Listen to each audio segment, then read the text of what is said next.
Let's turn now to the plight of the Rohingyas in Bangladesh, and we're joined now from Dhaka by Saeed Munir Khashru, chairman of the international think tank, the Institute for Policy, Advocacy and Governance. Munir, thank you so much for joining us. There's this major plan to repatriate all of these Rohingya refugees from Bangladesh back to Myanmar within the next 2 years. What do you make of this agreement? Well, in paper, the agreement looks good, but I think we have to put things into perspective. We have had agreements before in 1992-93.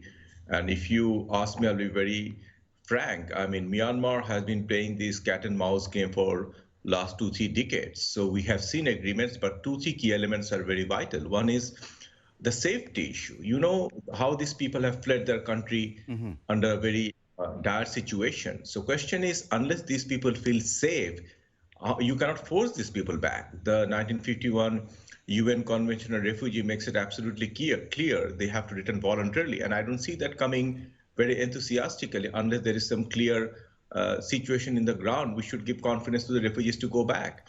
And there are other complications in terms of citizenship, which has not been granted to them. So still there are a lot of on-ground complications. So we have to see how it plays out.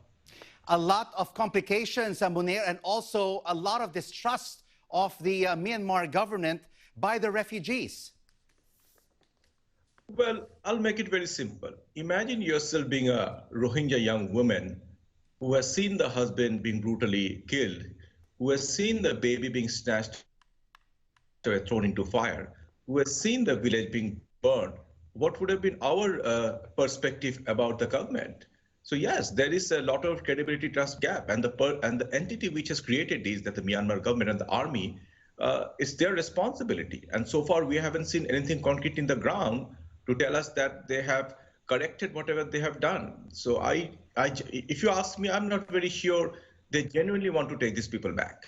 Indeed, a lot of struggles in implementing this arrangement. Thank you so much for joining us, Saeed Munir Khashru from the Institute for Policy, Advocacy and Governance.